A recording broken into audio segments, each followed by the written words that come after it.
Let's do that one. The one thing that the 49ers need to do this year that nobody's talking about. Yes. That's an interesting one. I'll say this, and it's tied into one of the chats that we have here. We've got a comment here. Where is it? Here it is.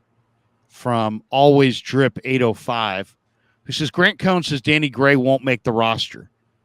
I'll say this is one I totally disagree. And if Grant wants a wager, go tell him. Krug wants to bet you on that one. Danny Gray absolutely makes the team this year, and I would say that Danny Gray, using Danny Gray down the field, having a consistent downfield threat that attacks vertically. I think, especially early in the year, but every week, I think Danny Gray is an essential part of this team. I think they need to take more shots down the field, whether it's Lance, Darnold, Purdy, it doesn't matter. But especially if it's Lance and Darnold, guys who have big arms. Danny Gray is a vertical threat, and he was a very good receiver at SMU. He's not just a go pattern guy who can't catch a cold. This guy's got ball skills. He's got hands. Now, I thought he looked noticeably better this year, a little stronger, but his speed is what stands out. And they can't replicate that. I like Ray, but he ain't Danny Gray, not as a runner. I like Tay Martin and Ronnie Bell. They're nowhere close. The Niners don't really have any other player on their receiving core that gives them the vertical threat that Danny Gray does.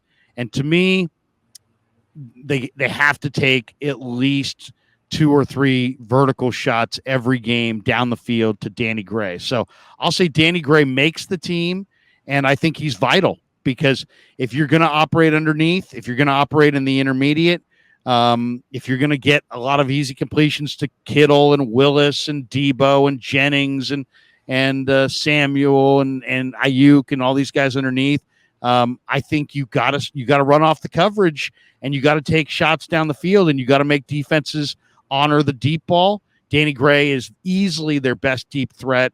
I say Gray makes the team and is a key cog. I like what you're saying on Gray. We know everybody talks about him as the downfield guy. I remember the question being asked of him during a session last year in the locker room where it was like, hey, are you just a downfield guy, or are you comfortable working underneath as well? And he said, yeah, I'm comfortable running slants. I'm comfortable running all that stuff underneath as well. And we saw that from him during minicamp and OTAs. There was one play, I don't remember if it was who the quarterback was, it doesn't matter, but he's running a drag across the field. He catches it about 6 yards, 8 yards down the field, turns it up the sideline, and he's just gone.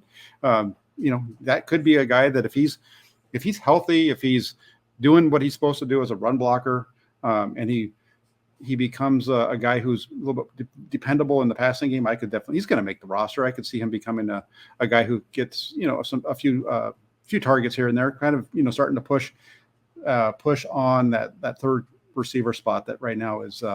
He's here for a reason. He's here for a reason. I mean, yeah. And I've talked to Kyle Shanahan on the radio. I've talked to him off the record and off the air on this.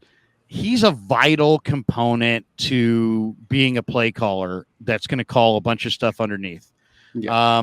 James Wynn says Danny Gray is Jameson Williams.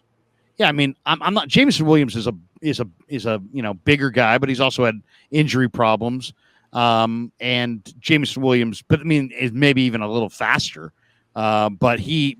Yes. Danny Gray is a vertical threat. He's a home run hitter. The ball that Trey Lance completed to him is the kind of pass that Darnold and Lance and Purdy and that's the on the sideline, up top, challenge the corner, stretch the field, make them honor the deep ball with Danny Gray. I think it's a vital component to what they do. Yeah, it is. Is there one that you were thinking of besides Gray? Yeah, well, I had one, and it's not a sexy one. I talked about it recently, but it's turnovers. We talked about all these different things, right? We talk about all the players and all that kind of thing. For the 49ers, if you go back to 2019, from 2019 till over these last 4 seasons, the 49ers have won the 4th most games in the league when you add in the playoffs as well. They're 4th. If you take the playoffs out, they're 5th. So they're one of the best teams in the league over the last 5 years. One of the reasons they're one of the best teams over the last 5 years is because they've been doing a better job of not turning the ball over. In games in which they don't turn the ball over more than their opponents, they are 42-6. Wow. And then you look at the flip side when they write that down. 42-6 when they win the turnover battle. Yep. And when they lose the turnover battle, they're 6-21. They were 0-5 they were 15-5 last season. They were 0-5 when they turned the ball over more than their opponents in 2022. Excuse me. And this is under Shanahan, or is this just in the last what's the term on this? This is under Shanahan since the start of the 2019 season when he, the first couple of years, they're building the roster up. Since they really got this roster together in 2019, these are the numbers. Wow. 42-6 when they win the turnover battle, 6-21 when they don't. Right. That is just there may not be a more revealing stat than that. And the other thing about it is the reason this even came up is I was doing a mailbag column for the paper and I was asking questions and somebody asked me, hey, is Brock Purdy going to keep up this 30+ point per game thing? Because that seems to be the expectation. And so I started looking at it, and Shanahan's been in the league since 2009. His offenses have scored over 30 points one time. That was in 2016, right? So in 2016 with the Atlanta Falcons, they averaged 33-point-something points per game.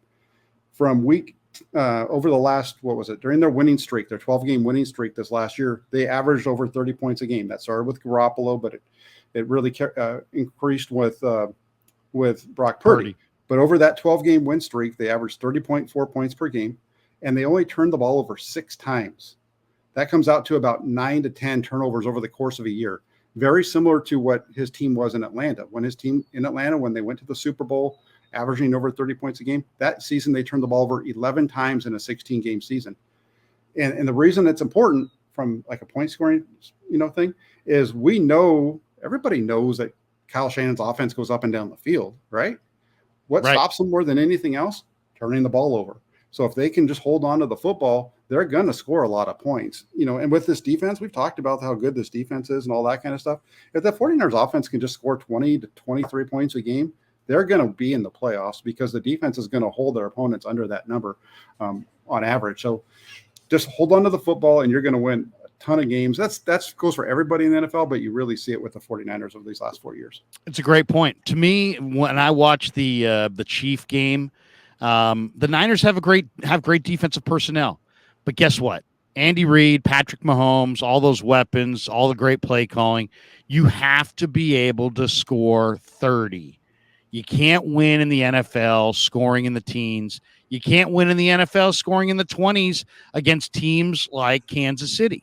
If you're going to beat Kansas City, and last I checked, they're going to stand between the Niners and Eagles and anybody else and winning the Super Bowl, you better be able to score in the 30s. You got to have a good defense. The Niners have a good defense. You got to have a good running game. The Niners have a good running game. But you better be able to score in the 30s. And that is singularly what was so exciting about the Niners under Purdy is that they averaged 33 a game with a quarterback who was a rookie quarterback who sat from August through the first week in December and then came off the bench and did this. So very impressive. And